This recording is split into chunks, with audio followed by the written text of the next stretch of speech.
नमस्कार दोस्तों, मैं महेशपाल सिंह आज आपको कुछ ऐसे बताने जा रहा हूँ जो आपके जीवन में घटनाएं होती हैं और आपको उन घटनाओं से जूझना पड़ता है, उन परेशानियों से जूझना पड़ता है। तो एक बार की बात है, हम आपको कहानी के रूप में सुनाते हैं। आप वीडियो को पूरा देखें, वीडियो को क्लिप ना करें, वीडियो को लाइक करें, फॉलो करें। अगर आप फेसबुक पर हैं तो वीडियो को फॉलो करें। यूट्यूब पर जाकर आप लाइफ स्टाइल 2435 जो यूट्यूब पर चैनल है उसको सर्च करेंगे तो आपको सभी वीडियो मिल जाएंगे और उस पर जाकर सर्च कर लें तो आपको मोटिवेशन वीडियो मिलेंगे और आपकी लाइफ स्टाइल संबंधित वीडियो भी आपको मिल जाएंगे। हमारा चैनल है लाइफ स्टाइल 2435। यूट्यूब पर जाकर सर्च करें, आपको सब कुछ वहां देखने को मिलेगा। तो आज आपको हम एक कहानी सुनाते हैं। वह कहानी एक बुजुर्ग आदमी की है।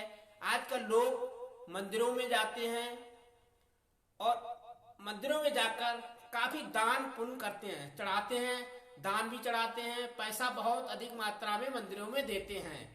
परंतु आजकल लोगों को ये पता नहीं है कि सबसे बड़ा दान वह दान होता है जो दूसरों की सेवा करता है, बेसहारा इंसान को सहारा देता है, कोई परेशान है उसका दुख दूर करता है, वही सबसे बड़ा दान है। मंदिरों में जाने की जरूरत बिल्कुल नहीं है। आप किसी भी गरीब की सेवा कर देंगे, जो भूखा है उसको आप भोजन दे देंगे, उसका पेट भर देंगे तो उसके दिल से जो अंदर आत्मा है वह आपको दुआ देगी। वो आत्मा एक भगवान का रूप है, उसके अंदर से जो निकली ही दुआ वो आपके भविष्य में हमेशा काम आएगी, आपके बच्चों के लिए काम आएगी, आपके परिवार में सभी के लिए सुखदायी होगी।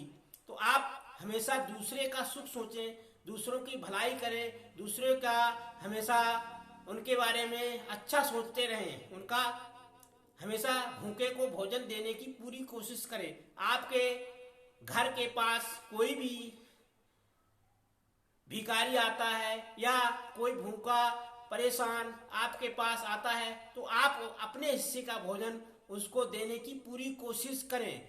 हो सकता है उस रूप में आपके घर पर, आपके दरबार पर भगवान आए हों। तो आप किसी को भी निराश वापस ना करें।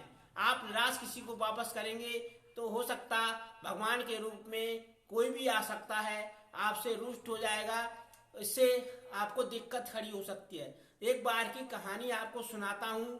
ये कहानी हम लेकर आते रहते हैं, आप फेसबुक पर भी देख सकते हैं और लाइफ स्टाइल 2435 जो यूट्यूब पर चैनल है उसको सर्च करके भी आप देख सकते हैं।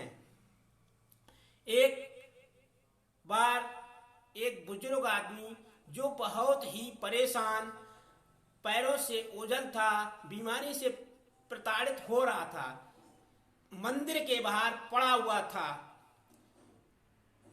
उस बुजुर्ग आदमी को कोई देखने वाला नहीं था। वह बुजुर्ग आदमी बहुत परेशान था, भूख से परेशान था, प्यास से पीड़ित था।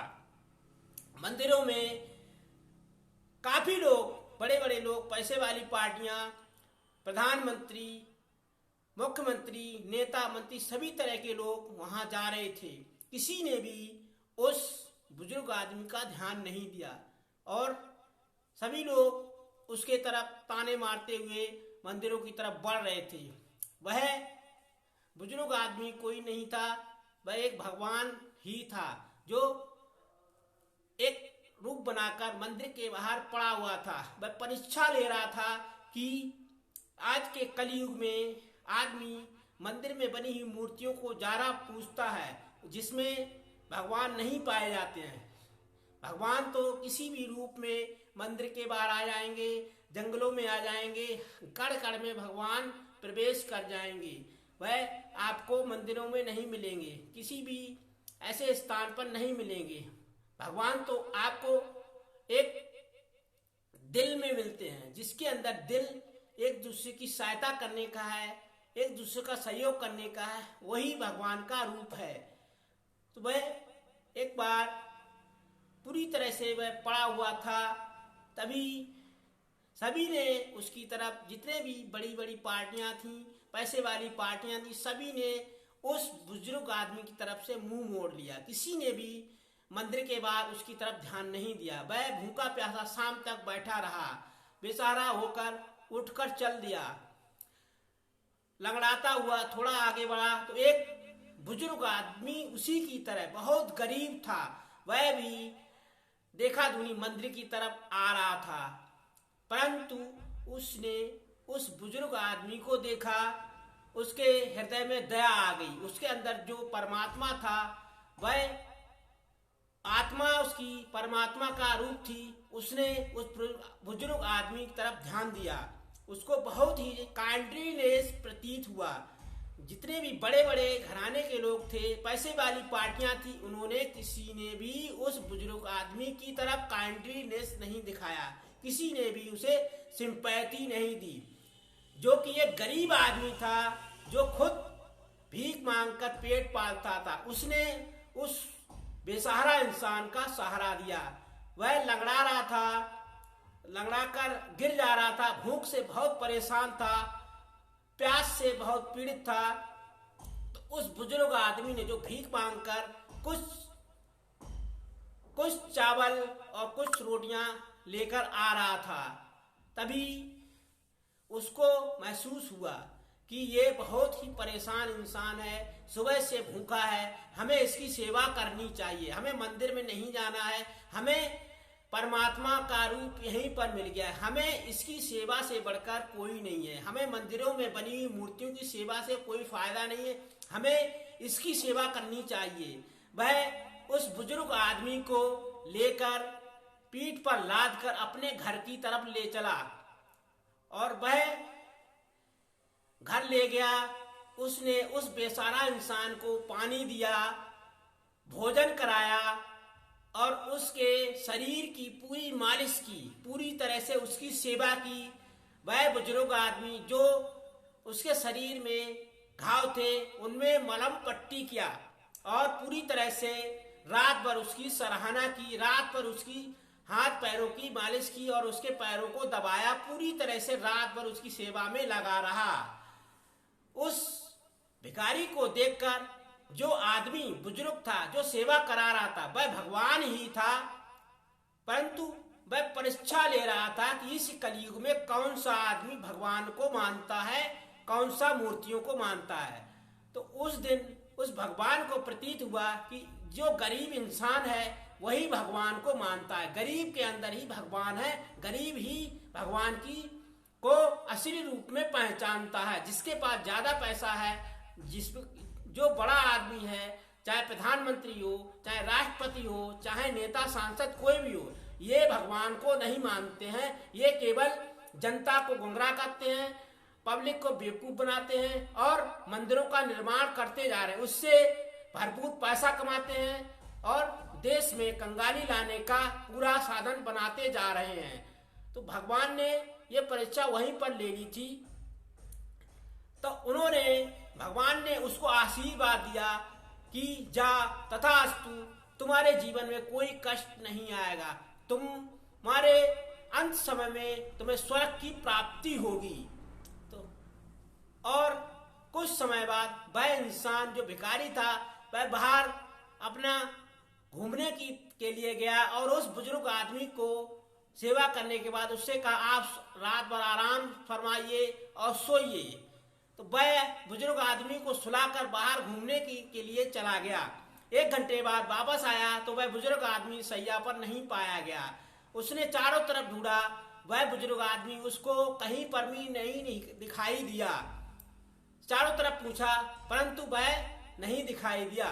तो उसने महसूस किया कि आज मेरे को भगवान के दर्शन हो गए। हमने अपने हाथों से स्वयं ही भगवान की सेवा की, स्वयं ही भगवान की मालिश की, स्वयं ही भगवान को भोजन कराया, स्वयं ही भगवान को पानी दिया, स्वयं ही उनकी सेवा की और उन्होंने हमें आशीर्वाद भी दे दिया।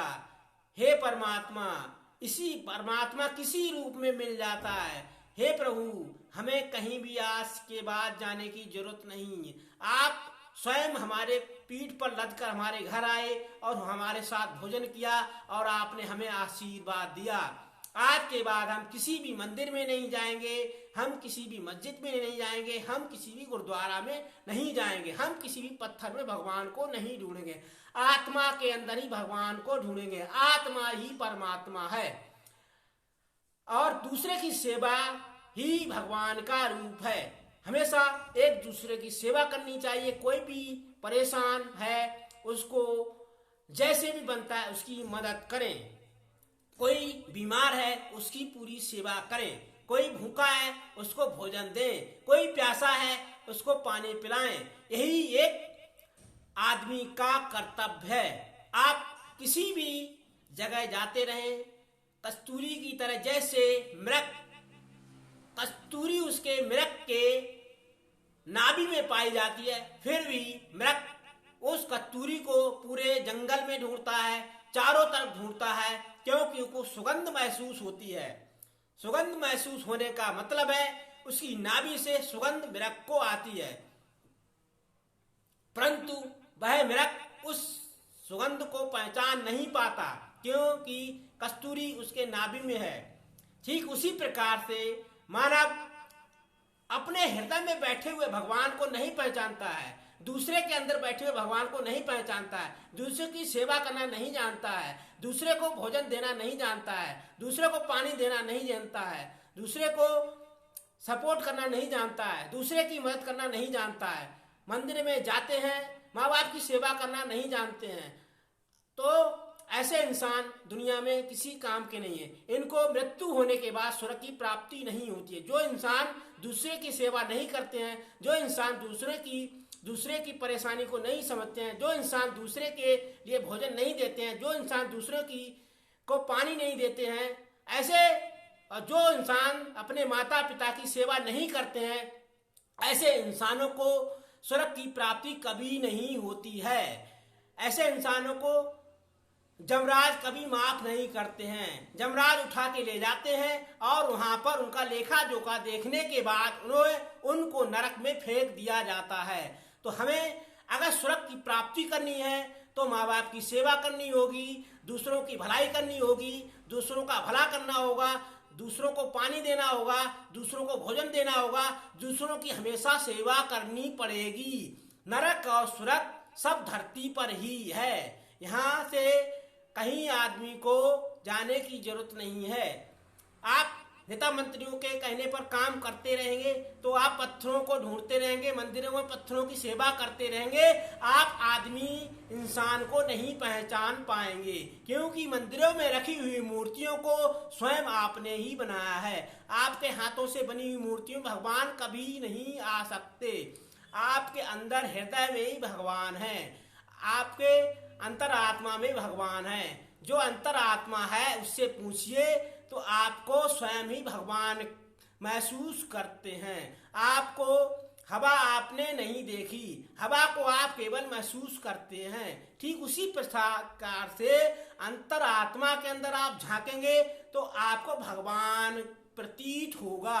कण कण में भगवान है, हर जगह पर भगवान है। चाहे आप पेड़ को देखें, चाहे आप किसी इंसान के अंदर देखें, चाहे आप किसी भी पशु पक्षी के अंदर देखें, सबके अंदर भगवान का ही प्रतिबिंब है।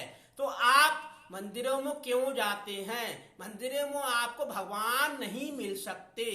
आपको भगवान को प्राप्त करना है तो आपको हमेशा अपने परिवार में ही माँ बाप की सेवा करनी पड़ेगी, तभी आपको भगवान के दर्शन होंगे।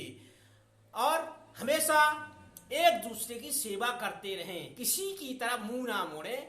हमेशा आपके पास पैसा नहीं है, आप गरीब हैं, आप अपने हाथ पैरों से दूसरे की सेवा कर सकते हैं, दूसरों की भलाई कर सकते हैं।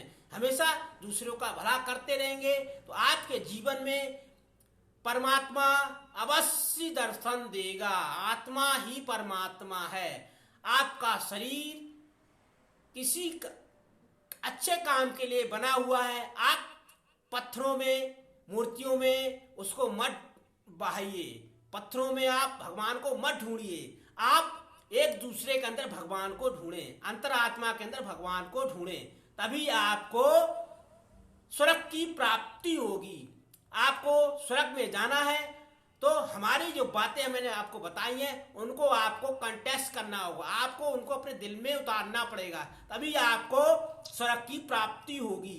हमेशा एक दूसरे का सहयोग करते रहें, एक दूसरे की सहायता करते रहें, एक दूसरे की मदद करते रहें, एक दूसरे को हमेशा गलत नजर से ना देखें, एक दूसरे को हमेशा अपने से नीचा ना समझें। हर इंसान के अंदर भगवान है, तो ये सोचकर कार्य करें। सभी को कोई गलत रास्ते पर जा रहा है उसको सही रास्ते पर ले जाने की पूरी कोशिश करें।